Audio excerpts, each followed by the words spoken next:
તો મિત્રો ફરી વખત મારી યુટ્યુબ ચેનલમાં બધા લોકોનું સ્વાગત છે.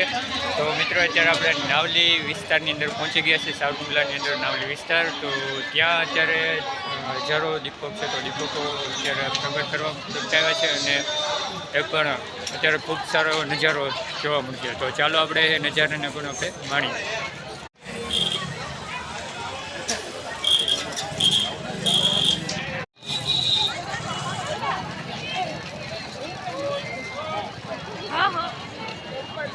पहली बार तू बोला अंदर क्या अंदर को कब क्या आपको मंदिर जो होवे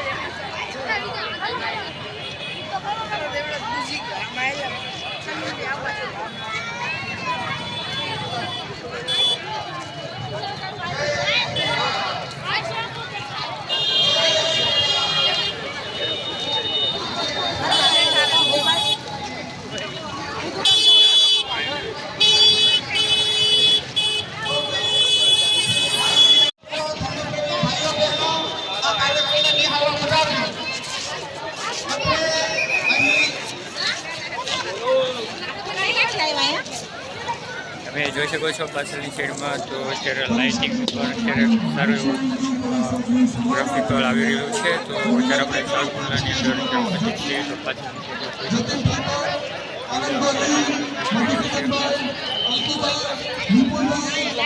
शक्य नहीं है मुझे. તો મિત્રો અત્યારે અમે ઉપસ્થિત છીએ સાવરકુંડલા નાવલી વિસ્તારમાં. તો ત્યાં રિદ્ધિસિદ્ધિ મહાદેવના મંદિરની બાજુમાં જ બહુ ભવ્ય અને સુંદર લાઇટિંગ અને દીવાઓથી ભરપૂર રીતે એને સજાવવામાં આવેલું છે.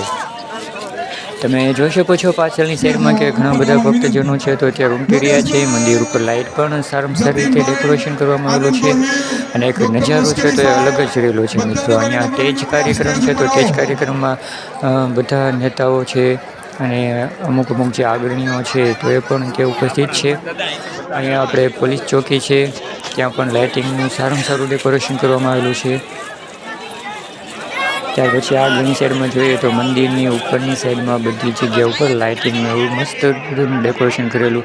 અને અત્યારે આપણે અહીંયા દીવડાઓ છે તો દીવડાઓ પ્રગટાવવામાં આવેલા છે. ત્યાં અયોધ્યા મંદિરનું પણ એક ચિત્ર બનાવેલું છે અને ત્યાં આખું દીવડાથી નજીક પણ સરસ મજાનું બનાવેલું છે. પણ પવનના કારણે અત્યારે ઓલવાઈ ગયા છે.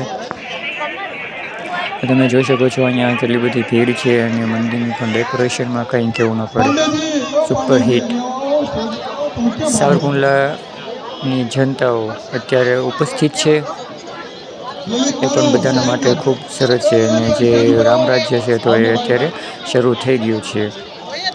જે અયોધ્યાની અંદર શ્રી રામ અત્યારે પોતે જ બિરાજમાન થઈ ગયા છે અને અત્યારે રામ રાજ્યનો છે તો ડંકો આખા વિશ્વમાં વાગી રહ્યો છે. તમે અહીંયા પણ જોઈ શકો છો મિત્રો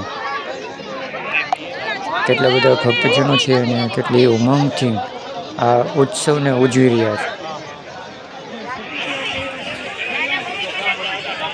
ખરેખર આ ઉત્સવ છે તો તમામ ભારત દેશના જે બધા જ નાગરિકો છે તેમના માટે એક અમૂલ્ય અને સુંદર તક છે.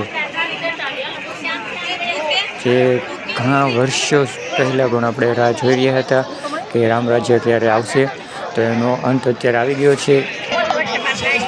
તો રામ રાજ્ય છે તો એ શરૂ થઈ ગયું છે. જો અહીંયા દીવડાઓથી અયોધ્યા મંદિર બનાવવામાં આવેલું છે, પણ પવનના કારણે અમુક દીવાઓ છે તો એ બુઝાઈ ગયા છે. કેટલો સુંદર ને કેટલો રમણીય નજારો છે. તો ઘણા લોકો ત્યાં જઈને સેલ્ફી લે છે અને ફોટા પણ પાડે છે. અત્યારે આપણે ઉપરની સાઈડમાં છીએ ને ઉપરની સાઈડમાંથી આપણે આનું શૂટ કરી રહ્યા છીએ. તો મંદિરનો નજારો કંઈક અલગ રીતે નજારો દેખાવામાં આવે છે. ઘણા દીવાઓ છે તો ઓલવાઈ પણ ગયા છે, છતાં પણ નજારો ખૂબ સરસ છે.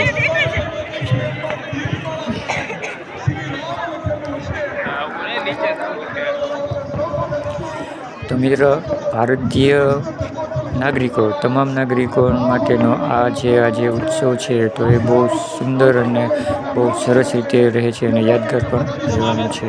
તો આવનારી પેઢીને પણ એક સંદેશો અને એક સંદેશ પણ આપી રહ્યો છે. સામેની સાઈડમાં લાઇટિંગ છે, તો લાઇટિંગનો પુલ છે, તો પુલ તરીકે જે થયેલો. ત્યાર પછી આપણે આગળની સાઈડમાં જોઈએ તો ત્યાં પણ લાઇટિંગનું ડેકોરેશન ખૂબ સરસ છે. અત્યારે આપણે રસ્તામાં છીએ ને રાઉન્ડ જવાનું રહેશે મણિભાઈ ચોક, તો ચાલો આપણે સીધા ત્યાં જ જઈએ. હજી ઘણી બધી ભીડ છે, માણસો છે તો જે ત્યાં ઉપસ્થિત થઈ રહ્યા છે. ત્યાં બધા બેસેલા છે, ખાઈ પીએ છે, નાસ્તો પણ કરે છે.